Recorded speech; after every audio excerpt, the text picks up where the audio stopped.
বলি তোর ফোনটা কি বাস্ট হয় না রে? চলো দুইজনে বিয়ে করি, তারপরে যেটা করলে বাচ্চা হয়। তুই যা মন চাই করিস, তুই আমার দেহ পাবি, মন পাবি না। তো গাইস, সবার আগে এই টিকটক ভিডিওটা দেখো, তারপরে এই ভিডিওর ফানি কমেন্টস পড়বো। Let's go. লাথি দিবি না, কনভারসেশন করতেছি, আমি লাইভে আছি এখন। মোহনা, আমার বাসায় কেন আসছো তুমি? তুমি আমার বাসায় কেন আসছো?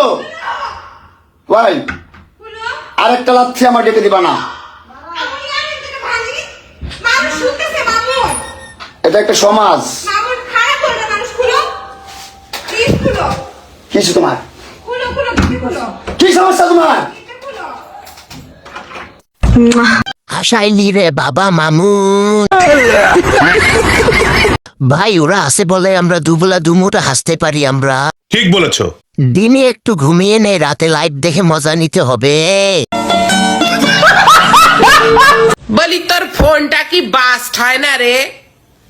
ফোনটা বাস্ট হয় না? হ্যাঁ, কটা বাজে রে? কটা বাজে? হ্যাঁ, এখনো খাসনি?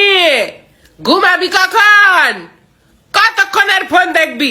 আমাকে এক্সাক্ট টাইম বল, আমি তোকে নক করব। কথাটা আমার গায়ে লাগলো কেন? ক্ষমা চাই, এত বড় অভিশাপ দিস না। মাসিমা, 10টা বাজে। চলো দুইজনে বিয়ে করি, তারপরে যেটা করলে বাচ্চা হয় ওইটাই করি।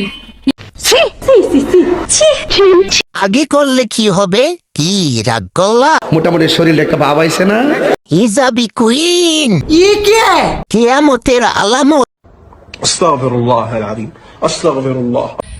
অনলাইনে ঠিক আছে, অনলাইনে কথা মেসেজ করতো, করতো, সব কিছুই করতো। তার কিছুদিন পরে মেয়েটা হট করে অফ করে দিল। তাহলে এইসব কি নাটক করে মেয়েরা? নাটক বলো তা, ভালোই যদি বাসবি না তাহলে অনলাইনে এইসব মেসেজ করিস কেন? হ্যাঁ, সব বুঝলাম, কিন্তু পাট খেতে কেন? জান, পুরো পৃথিবী তোমার আর আমার। আলহামদুলিল্লাহ, আজকে আমার নতুন স্বামীর কাছে আমি খাবো। তুলে খাওয়াবা? আমি তোমাকে তুলে খাওয়াইতে বলে তো একজন জান্নাতি মারে তুলে খাওয়াম।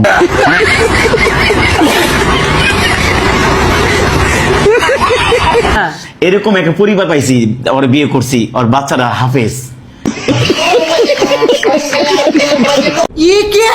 আগের মতো হাসতে পারি না, কারণ আমার বেশি হাসলে সা ও টান ধরে। জান্নাতি মা।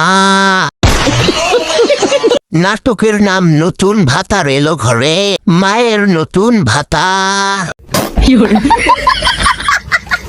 তুই যা মন চাই করিস, তুই আমার দেহ পাবি, মন পাবি না। মন দিয়ে আমি কি করবো? মন দিয়ে কি করবি মানে? হ্যাঁ, আবার বেশরমের মতো কথা কস। ছেলেরা তো এইটাই চায়। বাহ দিদি। উচিত কথা কইলেই দোষ।